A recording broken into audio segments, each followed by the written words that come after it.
Hey guys, it's Misty, and it's time for yet another book haul. Once again, sorry for the banging. My house is being resided, and they never go away.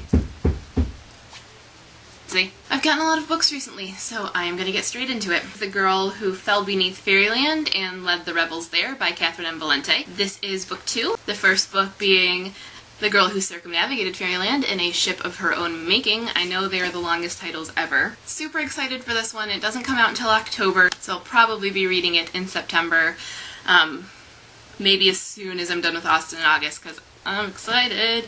I did the reveal for the trailer on my blog. I'll link to that because you should check it out. The trailers for the series are just fantastic.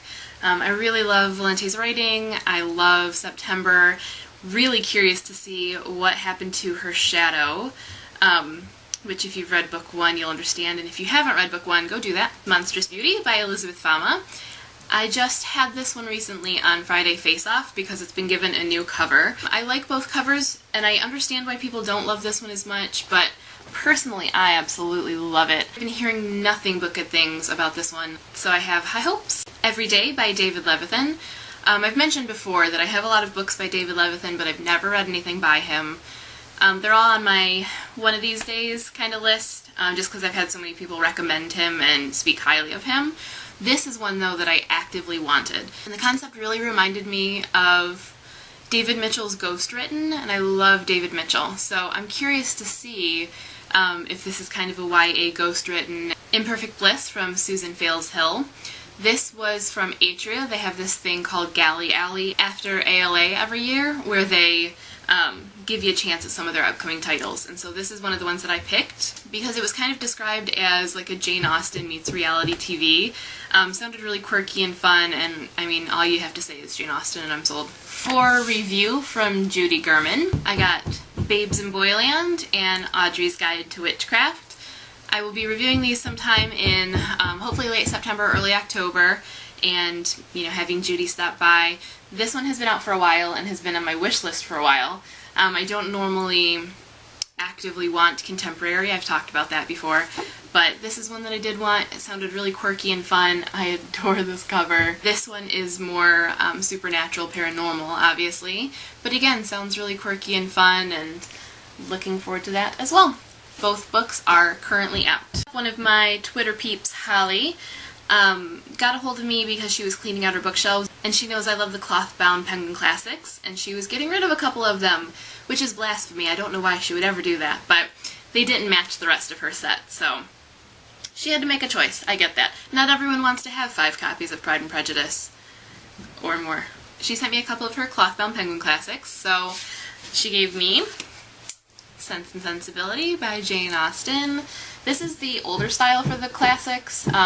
Now they don't really have pictures, they have just a repeated motif over the whole thing, like Little Women by Louisa May Alcott. Now they all take this approach where they're just duochrome with a repeating image, like this. So thank you, Holly, for those. Now I just need to get my hands on all the rest of those, as well as the Penguin's threads. Penguin really knows how to get my money.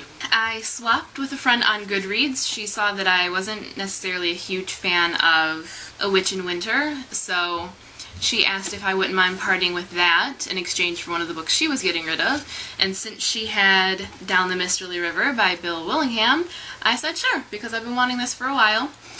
This is out now and has been for a while. I thought it sounded fantastic, and I love a good middle grade adventure. And Karen from OCD of Books was getting rid of Big Girl Small by Rachel Dwoskin.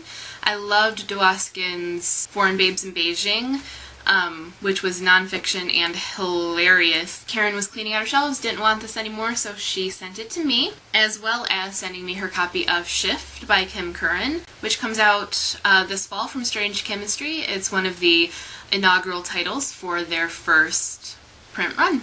Blood Red Road by Maura Young. I bought it hoping that it would get here in time for me to read it for book club, and it didn't. It got here like a day before book club, so I didn't bother trying to read it, and I didn't end up going to that one, but I've been wanting it, so I don't mind that I bought it anyway. I knew I wanted to buy the recently released Frostfire by Zoe Marriott, but it is book 2. I think it's just a companion, not necessarily a straight sequel, but I still couldn't not have both, so I went ahead and bought Daughter of the Flames as well, which basically Amazing Ashley has been pushing on me for the longest time, and she's gonna flip when she sees that I have it, and I'm probably not gonna hear the end of it until I actually read it. And I don't know when that will be, but I definitely want to, and I want to read Frostfire. I loved Marriott's Shadows on the Moon, so looking forward to more by her. I also do have The Swan Kingdom too.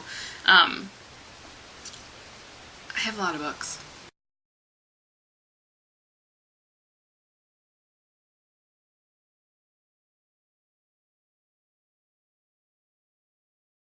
I'm mentioned in the acknowledgements of this because I'm a stalker.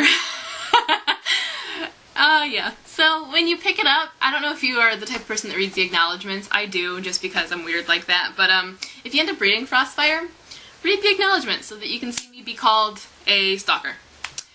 All in fun, all in jest, meant with love. But yeah, totally true.